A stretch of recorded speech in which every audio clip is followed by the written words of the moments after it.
નમસ્કાર વિદ્યાર્થી મિત્રો, ધોરણ 12 સાયન્સ ભાગ 1 ચેપ્ટર 1 વિદ્યુત ભાર અને વિદ્યુત ક્ષેત્ર એની થિયરીનો અગાઉ આપણે 12 લેક્ચરમાં અભ્યાસ કરી દીધો છે. 13મા લેક્ચરમાં આજે આપણે એના ઉદાહરણના દાખલા જોઈએ. એનો એક્ઝામ્પલ 1.1 વિદ્યુત ભારનું પ્રેરણની જે થિયરી હતી, જેમાં વિદ્યુત ભારનું પ્રેરણ બે પદાર્થોના સંપર્ક કરીને પણ કરી શકાય, કર્યા વગર પણ કરી શકાય, તો એની અંદર એનો જવાબ આવી ગયો છે. માટે આજે આપણે એક્ઝામ્પલ 1.2 થી શરૂઆત કરીશું. 1.2 ની રકમ સમજીએ કે પદાર્થ 1 માંથી પદાર્થ 2 તરફ પ્રતિ સેકન્ડે 10⁹ ઇલેક્ટ્રોન વહન પામે તો કેટલા સમયને અંતે પદાર્થ 2 પરનો વિદ્યુત ભાર 1 કુલમ જેટલો બનશે. જવાબ જોઈએ અહીંયા કે આપણે ધારી લઈએ કે ધારો કે પદાર્થ 1 માંથી પદાર્થ 2 તરફ પ્રતિ સેકન્ડે દર સેકન્ડે વહન પામતા ઇલેક્ટ્રોનની સંખ્યા n/t હોય તો t ડેશ સમયમાં વહન પામતો કુલ વિદ્યુત ભાર Q બરાબર n/t ગુણ્યા t ડેશ ઇન્ટુ e. એટલે અહીંયા આપણે વિદ્યુત ભારના ક્વોન્ટમ મિકેનિક્સની થિયરીનો જ ઉપયોગ કરીએ છીએ. Q બરાબર ne, જ્યાં અહીંયા સ્મોલ n બરાબર n/t ગુણ્યા t ડેશ. એટલે કે પ્રતિ સેકન્ડે વહન પામતા ઇલેક્ટ્રોનની સંખ્યા n/t, તો t ડેશ સેકન્ડે વહન પામતા ઇલેક્ટ્રોન અને એનો વિદ્યુત ભાર કેટલો થશે એના ઉપરથી અહીંયા આપણે લઈ શકીએ. અહીંયા Q બરાબર n/t ગુણ્યા t ડેશ ગુણ્યા e. અહીંયા t ડેશ જે સમય આપણે અહીંયા શોધવાનો છે, Q જે આપણને રકમમાં આપી દીધો છે કે કેટલા સમયને અંતે પદાર્થ 2 પરનો વિદ્યુત ભાર 1 કુલમ થશે, એટલે Q 1 કુલમ અહીંયા આપણે મૂકી દઈએ. n/t પ્રતિ સેકન્ડે કેટલા ઇલેક્ટ્રોન વહન પામે છે તો એ રકમમાં આપણને આપ્યું છે 10⁹. t ડેશ જે આપણે શોધવું છે અને ઇલેક્ટ્રોનનો વિદ્યુત ભાર એ આપણને ખબર છે 1.6 ગુણ્યા 10⁻⁹ કુલમ. તો t ડેશ ને સૂત્ર કરતા બનાવીએ તો t ડેશ બરાબર 1/1.6 ગુણ્યા 10⁻⁹ ગુણ્યા 10⁹ ઇઝ ઇક્વલ ટુ 1/1.6 ગુણ્યા 10⁻⁹ ગુણ્યા 10⁹. આધાર સરખા તો ઘાતાંકોનો સરવાળો કરીએ તો 10⁻⁻10 થશે. ઇઝ ઇક્વલ ટુ 1/1.6 ગુણ્યા આ ઉપર લઈ જઈએ એટલે 10⁻10 થશે. કેલ્ક્યુલેટર થી આપણે 1/1.6 જો કરીએ તો એનો જવાબ આપણને મળશે 0.625 ગુણ્યા 10⁻10 સેકન્ડ. જો જવાબ સેકન્ડમાં માંગેલો હોય તો આ જ દાખલાનો જવાબ થશે. અને જો વર્ષમાં આપણને માંગેલો, અહીંયા વર્ષમાં જવાબ આપેલો છે તો વર્ષમાં એને ફેરવવું હોય તો અહીંયા 0.625 ગુણ્યા 10⁻10. એક વર્ષના દિવસ 365, એક દિવસના કલાક 24 અને એક કલાકના સેકન્ડ 3600. આટલા વડે આપણે ભાગી નાખીએ તો આનો જવાબ આપણને 198.2 વર્ષ મળશે. વર્ષમાં જવાબ માંગ્યો હોય તો આપણે લખી શકીએ. તો આ રીતે આપણે આ દાખલો સોલ્વ કરી શકીએ છીએ. હવે નેક્સ્ટ એક્ઝામ્પલ જોઈએ આપણે.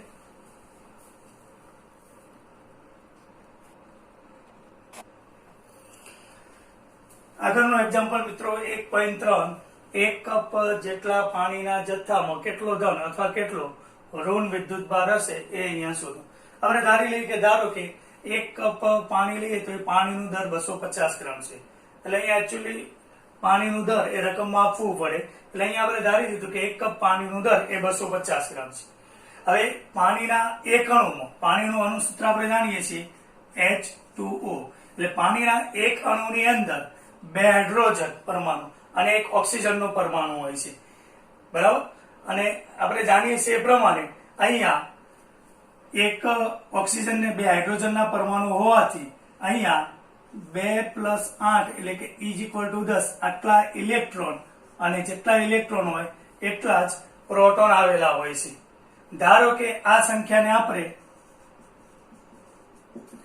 x ધારી લઈએ છીએ કે ધારો કે આ સંખ્યા x આપેલી છે. એટલે જો પાણીના આપેલ દરમાં પાણીના અણુઓની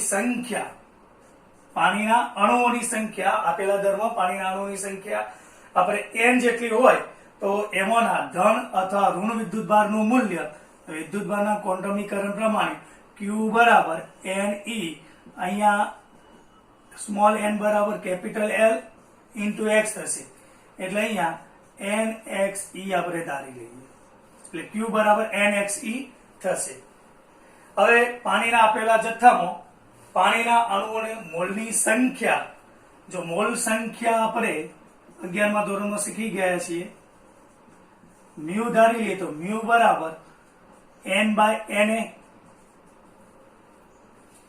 na એવોગાડ્રો અંક દર્શાવે છે, અથવા m by m naught. m naught એ પાણીનો અણુભાર દર્શાવે છે.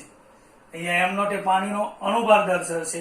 m એ આપણે ધારી દીધું, પાણીનું દર એ 250 ગ્રામ છે.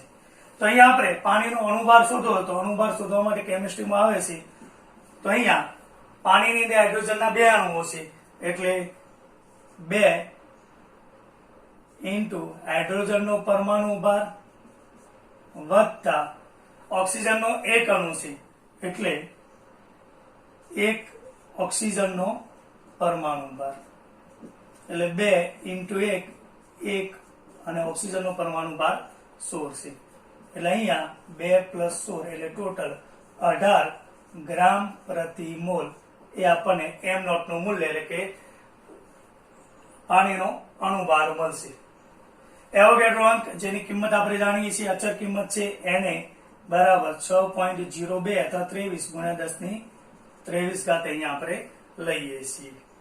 તો અહીંયા આપણને એક સમીકરણ આને 1 કહી દઈએ, આ સમીકરણને આપણે 2 કહી દઈએ, તો સમીકરણ 1 અને 2 ઉપરથી q બરાબર, અહીંયા આ બંનેને આપણે સરખાવીએ તો n ની કિંમત n બરાબર, n ને સૂત્ર કરતા બનાવીએ, n અહીંયા જશે, એટલે na into m by m naught. એટલે આ કિંમત એ n ની કિંમત આ સમીકરણમાં આપણે મૂકીએ તો na into m by m naught n ની જગ્યાએ ઇન્ટુ x ઇન્ટુ e થશે. હવે આની અંદર બધી કિંમતો એને મૂકી દઈએ આપણે, તો પાણીનું દર આપણે 250 ગ્રામ ધારેલું છે. એવોગાડ્રો અંકની કિંમત 6.02 ગુણ્યા 10⁻23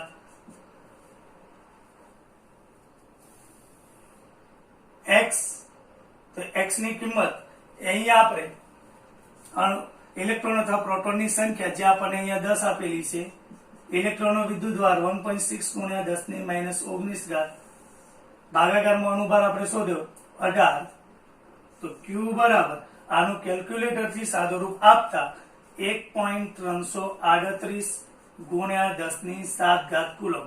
આટલો વિદ્યુતભાર અહીંયા આપણને મળશે. આટલો ધન વિદ્યુતભાર કે ઋણ વિદ્યુતભાર 1 કપ જેટલા પાણીના જથ્થામાં હોય, જેનો દર આપણે ધારીએ છીએ 250 ગ્રામ, તો 250 ગ્રામમાં આટલો ધન કે ઋણ વિદ્યુતભાર હશે. તો આ રીતે આપણે સોલ્વ કરી શકીએ છીએ.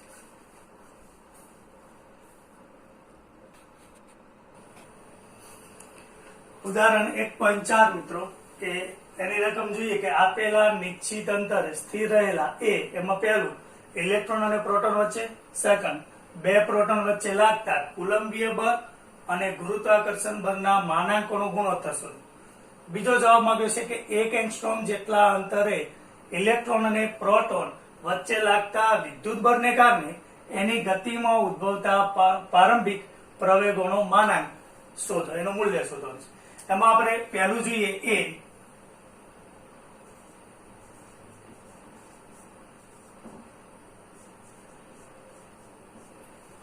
પહેલું જોઈએ કે ઇલેક્ટ્રોન અને પ્રોટોનને ચોક્કસ અંતરે રાખેલા હોય તો એમની વચ્ચેનું કુલંબ બળ અને ગુરુત્વાકર્ષણ બળના માનાંકનો ગુણોત્તર મેળવવાનો છે. ધારો કે અહીંયા આપણે ઇલેક્ટ્રોન લઈ લઈએ છીએ, અહીંથી ચોક્કસ અંતર જેને આપણે r તરીકે લઈએ, r અંતરે ધન વિદ્યુતભાર એટલે પ્રોટોન લઈએ છીએ, તો એમની વચ્ચે લાગતા કુલંબીય બળ, એટલે કુલમના નિયમ પ્રમાણે કુલંબીય બળ શોધીએ આપણે, તો કુલંબીય બળ F ઇઝ ઇક્વલ ટુ, એને Fe તરીકે લઈએ, ઇલેક્ટ્રિક ફોર્સ, વિદ્યુત બળ પણ આપણે એને કહીએ છીએ, તો K Q1 into Q2 by r². Q1 એટલે 1 તરીકે ઇલેક્ટ્રોનનો વિદ્યુતભાર લઈએ, એ E જ મળશે. પ્રોટોનનો વિદ્યુતભાર એ પણ E ના જેટલો જ હોય છે, બંનેના મૂલ્યો સમાન છે. એનું ઋણ વિદ્યુતભાર ઇલેક્ટ્રોનનો હોય છે, પરંતુ અહીંયા એનું આપણે માન લઈએ, માનાંક લઈએ તો એ પ્લસ થઈ જશે બાય r². એટલે E ઇઝ ઇક્વલ ટુ કે E square by R square. આ સમીકરણ 1 કહી દઈએ. હવે આટલા જ અંતરે રહેલા ઇલેક્ટ્રોન અને પ્રોટોન વચ્ચે લાગતું ગુરુત્વાકર્ષણ બળ આપણે મેળવીએ.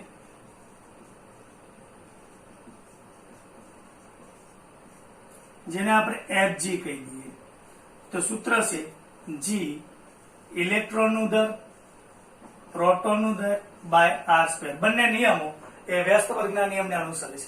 હવે અહીંયા આપણને આ બધી અચળ કિંમતો છે જેનું મૂલ્ય ખબર હોવી જોઈએ. અહીંયા લખી દઈએ આપણે k નું મૂલ્ય 9 ગુણ્યા 10⁹ એનો એકમ લઈએ તો ન્યૂટન ઇન્ટુ મીટર સ્ક્વેર પ્રતિ કુલમ સ્ક્વેર થશે. g નું મૂલ્ય 6.67 ગુણ્યા 10⁻11 -11 એનો એકમ ન્યૂટન ઇન્ટુ મીટર સ્ક્વેર, અહીંયા બદલાઈ જશે kilogram square. Mass of electron, આ બધી અચળ કિંમતો મિત્રો આપણે યાદ જ રાખવાની છે. 9.1 ગુણ્યા 10⁻31 કિલોગ્રામ. માસ ઓફ પ્રોટોન 1.67 અથવા 67 ગુણ્યા 10⁻27 કિલોગ્રામ. અચળ કિંમતો યાદ રાખવાની છે. આને સમીકરણ નંબર 2 કહી દઈએ આપણે. હવે આ બંનેના માનાંકોનો ગુણોત્તર, એટલે સીધો જ આપણે આનો ગુણોત્તર લઈ લઈએ. તો Fe બાય Fg ઇઝ ઇક્વલ ટુ, આ ગુણોત્તર લઈએ આપણે તો કે E square by R square, ભાગાકારમાં આવશે એને અહીંયા ગુણાકારમાં ઉલટું કરીને લખીએ એટલે કે R square by G mass of electron mass of proton. તો is equal to R square નીકળી જશે કે E square G mass of electron mass of proton. એની અંદર હવે બધી અચળ કિંમતો અહીંયા આપણને આપેલી છે, મૂકી દઈએ. કે એનું મૂલ્ય 9 ગુણ્યા 10⁹, ઈ 1.6 ગુણ્યા 10⁻19 નો વર્ગ, જી 6.67 ગુણ્યા 10⁻11, માસ ઓફ ઇલેક્ટ્રોન 9.1 ગુણ્યા 10⁻31, માસ ઓફ પ્રોટોન 1.67 ગુણ્યા 10⁻27. આનું સાદું રૂપ આપીએ તો આ ગુણોત્તરનું મૂલ્ય એ આપણને 2.273 ગુણ્યા 10⁻39 મળશે. ગુણોત્તર છે એટલે એકમ અહીંયા આવશે ને એકમ નીકળી જશે ઉપર નીચે, એટલે આટલું મૂલ્ય એ આપણને બે ઇલેક્ટ્રોન અને પ્રોટોનને નિશ્ચિત આર અંતરે રાખેલા હોય ત્યારે એમની વચ્ચે લાગતા કોલંબીય બળ અને ગુરુત્વાકર્ષણ બળના માનાંકોનો ગુણોત્તર મળશે. બીજો પ્રશ્ન આપણને આપેલો છે કે બે પ્રોટોન વચ્ચે લાગતા કોલંબીય અને ગુરુત્વાકર્ષણ બળનો માનાંકનો ગુણોત્તર કેટલો થશે. તો એની અંદર અહીંયા ઇલેક્ટ્રોનની જગ્યાએ બે પ્રોટોન લઈ લઈએ છીએ આપણે, એટલે આ સૂત્ર તો એના જ રહેશે કારણ કે વિદ્યુતભારનું મૂલ્ય બંનેનું સમાન છે. પણ અહીંયા ગુરુત્વાકર્ષણ બળમાં બે પ્રોટોન વચ્ચે લાગતું ગુરુત્વાકર્ષણ બળ મેળવવું પડશે, એટલે અહીંયા એમપી આવશે, માસ ઓફ પ્રોટોન આવશે. એટલે માસ ઓફ પ્રોટોન બે વખત આવશે, એનો વર્ગ કરી દઈએ એટલે mass of proton mp square by R square into G આપણને મળે છે. હવે બંનેનો ગુણોત્તર લઈએ તો એની અંદર ફેરફાર આટલો થશે, નવા સરથી લખીએ અહીંયા કે E square by R square ગુણ્યા આર સ્ક્વેર ભાગ્યા જી માસ ઓફ પ્રોટોન નો સ્ક્વેર. આર સ્ક્વેર ઉડી જશે એટલે કે E square G mass of proton નો વર્ગ. હવે અહીંયા આપણે કિંમતો મૂકી દઈએ. 9 ગુણ્યા 10⁹, 1.6 ગુણ્યા 10⁻19 સ્ક્વેર એનો સ્ક્વેર, જી 6.67 ગુણ્યા 10⁻11, 1.67 ગુણ્યા 10⁻27 નો વર્ગ. અને આનું આપણે કેલ્ક્યુલેટર થી સાદું રૂપ આપીએ તો સાદું રૂપ આપતા બંનેનો ગુણોત્તર એ આપણને 1.238 ગુણ્યા 10⁻36 મળશે. આ એનો જવાબ થશે.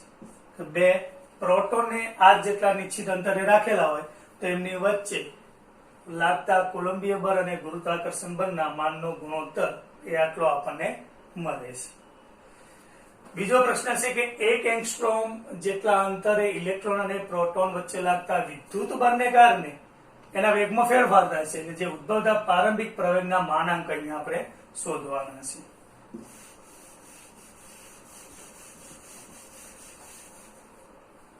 અહીંયા આપણે બે 1 એંગસ્ટ્રોમ જેટલા અંતરે અહીંયા ઇલેક્ટ્રોન આ અંતર 1 એંગસ્ટ્રોમ નું મીટરમાં કન્વર્ટ કરીએ તો 10⁻⁻10 મીટર જેટલા અંતરે અહીંયા પ્રોટોન રાખીએ છીએ. તો એમની વચ્ચે લાગતા વિદ્યુત બળને લીધે એની ગતિમાં ઉદ્ભવતા પ્રારંભિક પ્રવેગોનો માનાંક અહીંયા આપણે શોધવાનું છે. એટલે બંનેના પ્રવેગનું મૂલ્ય શોધવાનું છે. તો ન્યૂટનના ગતિના બીજા નિયમ પ્રમાણે F બરાબર ma થશે, તો A બરાબર F/m થશે. જો ઇલેક્ટ્રોનના પ્રવેગની આપણે વાત કરીએ, કારણ કે એક ધન વિદ્યુતભાર બીજો ઋણ વિદ્યુતભાર છે, એટલે બંને પરસ્પર આકર્ષણ બળ લગાવશે. એટલે ઇલેક્ટ્રોનના પ્રવેગની વાત કરીએ તો અહીંયા ઇલેક્ટ્રોનનું દર આવશે, અહીંયા તો વિદ્યુતભાર જ આપણે લેવાનું છે. એ જ રીતે જો પ્રોટોનનો પ્રવેગ આપણે એનું માનાંક એટલે મૂલ્ય શોધવાનું છે, તો Fe અહીંયા ઇલેક્ટ્રોન ને વિદ્યુતભાર જ આવશે, પણ અહીંયા માસ ઓફ પ્રોટોન આવશે. એટલે અહીંયા બંનેમાં આપણે Fe શોધવું પડશે, અને Fe એ કુલમ્બના નિયમ પ્રમાણે કે Q1 × Q2 એટલે ઇલેક્ટ્રોન અને પ્રોટોનના વિદ્યુતભારનો ગુણાકાર એટલે E², અને બંને વચ્ચેનું અંતર R², જે અહીંયા આપણને રકમમાં આપેલું છે. આની અંદર આપણે કિંમત મૂકી દઈએ 9 × 10⁹ 1.6 × 10⁻⁻19 નો વર્ગ ભાગ્યા R નું મૂલ્ય એ 10⁻10 નો વર્ગ. આનું સાદું રૂપ આપતા આ મૂલ્ય આપણને 2.304 ગુણ્યા 10⁻8 ન્યૂટન આટલું Fe મળે છે. એ કિંમત અહીંયા આપણે મૂકી દઈએ કે 2.304 ગુણ્યા 10⁻8 માસ ઓફ ઇલેક્ટ્રોન એ અહીં આપણે લખેલું જ હતું, અને અચળ કિંમત છે આપણે યાદ જ રાખવાની છે 9.1 ગુણ્યા 10⁻31 કિલોગ્રામ. અને આનું સાદું રૂપ આપણે આપીએ તો એ આપણને 2.532 ગુણ્યા 10⁻22 પ્રવેગ છે, એટલે મીટર પ્રતિ સેકન્ડ સ્ક્વેર મળશે. એ જ રીતે અહીંયા પ્રોટોનનો પ્રવેગ લઈએ 2.304 ગુણ્યા 10⁻8 અને પ્રોટોનનું દર 1.67 ગુણ્યા 10⁻27. આનું કેલ્ક્યુલેશન કરીએ તો 1.380 ગુણ્યા 10⁻19 મીટર પ્રતિ સેકન્ડ સ્ક્વેર. આ રીતે પ્રોટોનનો પ્રવેગ આપણને મળશે. એટલે આ સૂત્રો આપણને આવડતા હોય તો એક્ઝામ્પલ આપણે સોલ્વ કરી શકીએ. એના પછીનો એક્ઝામ્પલ જોઈએ.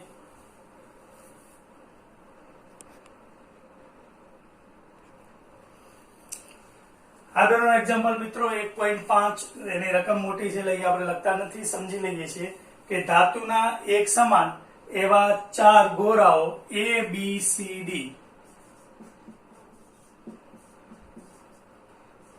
ધાતુના એક સમાન એવા 4 ગોળા આપણને ABCD આપેલા છે. આ પૈકી A અને B વિદ્યુત ભારિત છે, એટલે અહીંયા આપણે એક ગોળો બતાવી દઈએ. આ ગોળો A, આ ગોળો આપણે B લઈ લઈએ છીએ.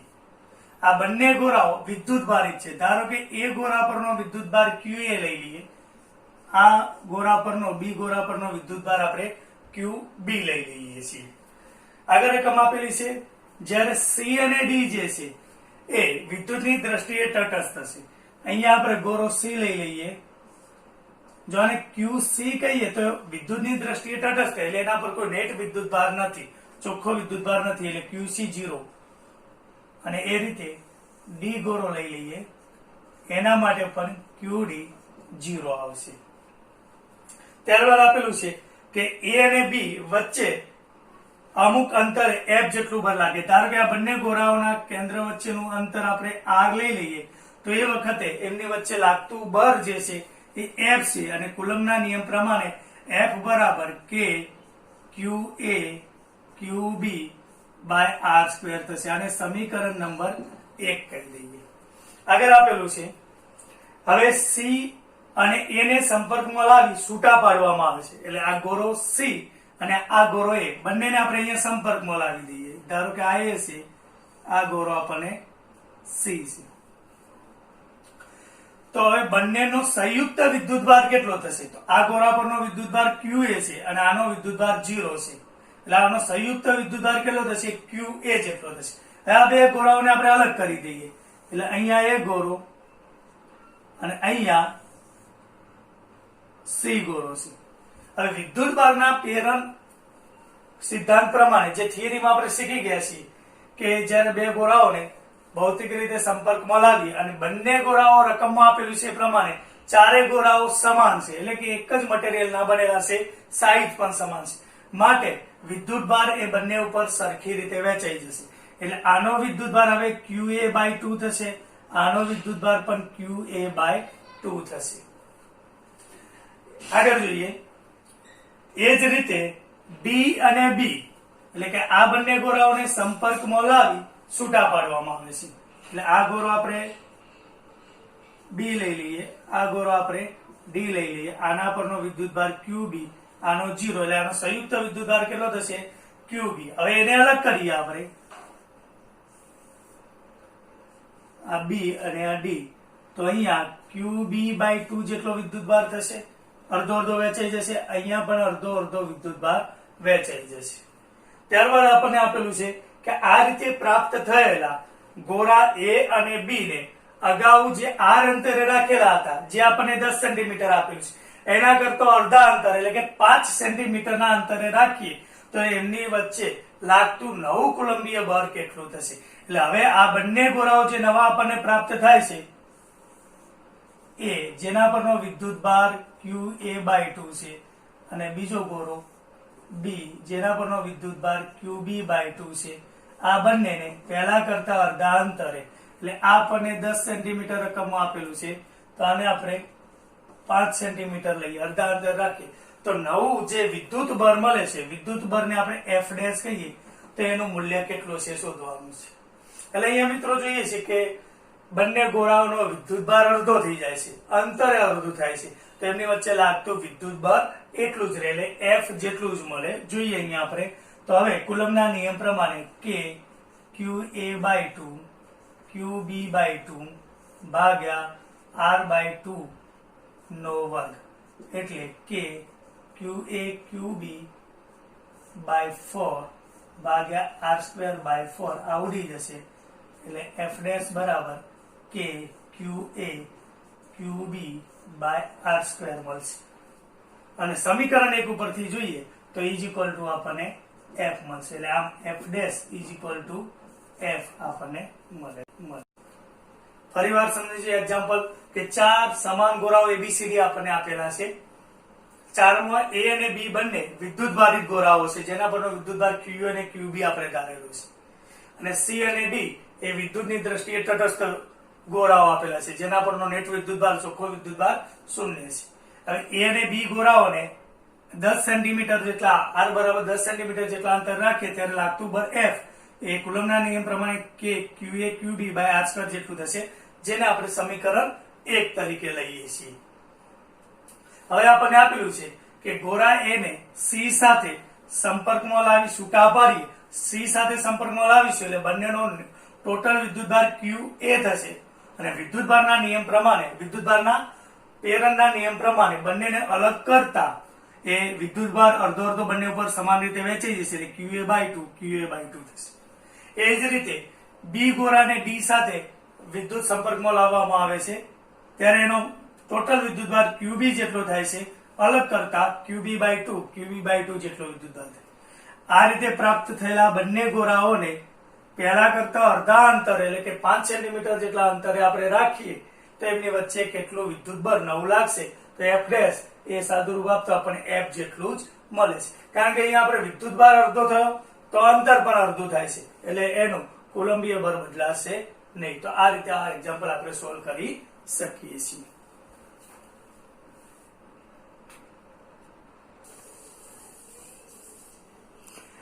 એક 1.6 મિત્રો જોઈએ, એક્ઝામ્પલ નંબર 1.6. સ્મોલ l જેટલી બાજુની લંબાઈ ધરાવતા સમબાજુ ત્રિકોણના ત્રણેય શિરોબિંદુ પર Q જેટલા 3 સમાન વિદ્યુતભાર મૂકેલા છે, તો તેમના વડે આ ત્રિકોણના મધ્ય કેન્દ્ર પર મૂકેલા કેપિટલ ક્યુ જેટલા બિંદુઓ વિદ્યુતભાર પર લાગતું પરિણામી કુલંબીય બળ શોધો. તો અહીંયા આકૃતિમાં આપણે એક સમબાજુ ત્રિકોણ એબીસી બતાવેલો છે, જેની દરેક બાજુની લંબાઈ એ આપણને L જેટલી આપેલી છે. ત્રણેય બાજુઓ પરથીના સામેના શિરોકેન્દ્ર પર આપણે મધ્યગા દોરીએ તો એનું મધ્ય કેન્દ્ર અહીંયા આપણે G તરીકે લઈએ છીએ. હવે સમબાજુ ત્રિકોણ આપેલો છે માટે અહીંયા G થી A, GB અને GC આ ત્રણેય અંતર R જેટલા થશે, જેને આપણે R તરીકે લઈ લઈએ. ત્રણેય સમાન અંતર મળશે. બીજું કે અહીંયા મધ્યગા દ્વારા જે ખૂણાના ભાગ થાય છે, સમબાજુ ત્રિકોણ છે એટલે ત્રણેય ખૂણાના મૂલ્યો 60 હશે, એટલે એનો અડધો ખૂણો 30 થશે. હવે અહીંયા મધ્ય કેન્દ્રને આપણે એમએક્સ પદ્ધતિનું ઉગમ બિંદુ લઈ આ એક્સ અક્ષ ને આ વાય અક્ષ લઈએ.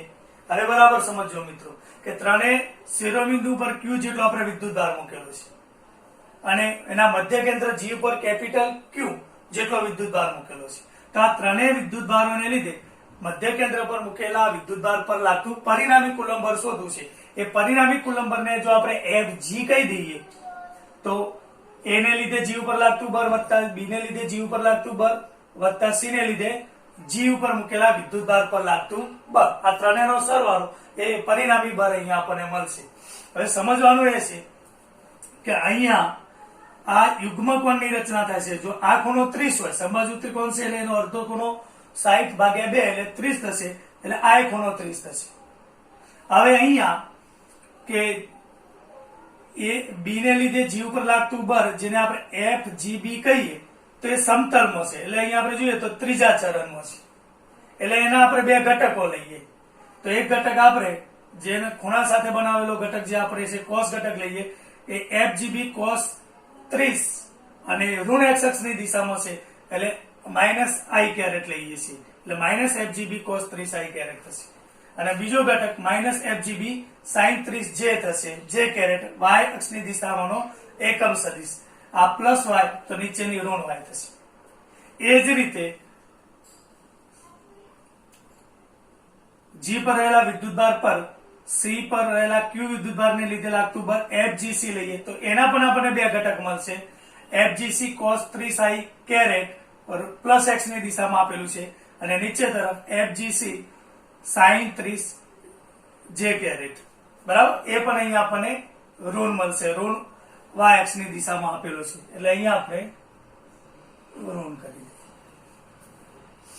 અને એ જ રીતે A પર રહેલા વિદ્યુતભારને લીધે G પર રહેલા કેપિટલ Q વિદ્યુતભાર પર લાગતું બળ એ સીધું y અક્ષ ની પ્લસ y અક્ષ ની દિશામાં જ આપણને આપેલું છે, એટલે FGA j કેરેટ લઈએ છીએ.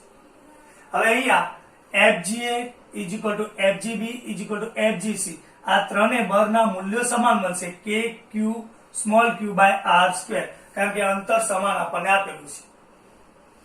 તો અહીંયા FGI કેરેટ પ્લસ FGB.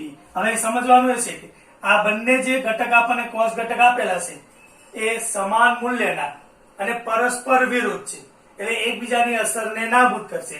જ્યારે sin ઘટક જે આપણને આપેલા છે એ ઋણ y અક્ષની દિશામાં એક જ દિશામાં છે, એટલે પરિણામી આ દિશામાં લાગતું બળ એ આના સરવાળા જેટલું થશે.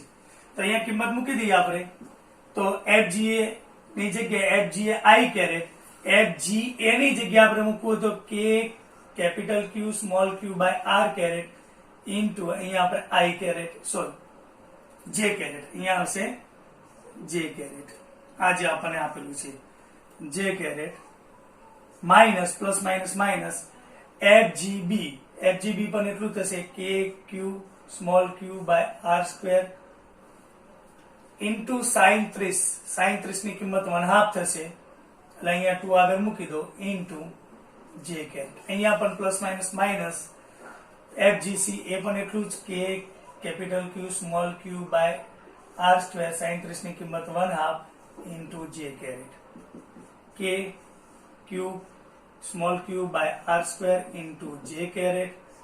બંનેનો આપણે સરવાળો કરીએ માઇનસ માઇનસ, એટલે અહીંયા આપણને 2KQ small q by 2r square into j caret મળશે. ઉપર નીચે 2 ઉડી જશે, એટલે KQ small q by r square into j caret minus KQ small q by R square into j caret બાદ બાકી કરીએ એટલે 0 આપણને મળશે. એટલે પરિણામી બળ 0 લાગે છે. હંમેશા મિત્રો યાદ રાખવાનું કે જયારે આવી સમમિતિ ધરાવતી કોઈ આકૃતિ આપણને આપેલી હોય અને એના ત્રણેય શિરોબિંદુ ઉપર જેટલા શિરોબિંદુ આપેલા હોય એના પર સમાન વિદ્યુતભાર મૂકેલો હોય અને એથી સમાન અંતરે મધ્યમાં આવેલા કોઈ બિંદુ ઉપર પરિણામી કુલંબીય બળ મેળવવાનું પૂછ્યું હોય ત્યારે પરિણામી બળ એ હંમેશા શૂન્ય મળે છે. એ અહીંયા આપણે આ રીતે સાબિત કરી શકીએ. એકદમ ઈઝી છે, ખાલી એના ઘટકો આપણે ખાસ ધ્યાનમાં રાખવાના છે. એટલે બરાબર સમજી લેજો એક્ઝામ્પલ.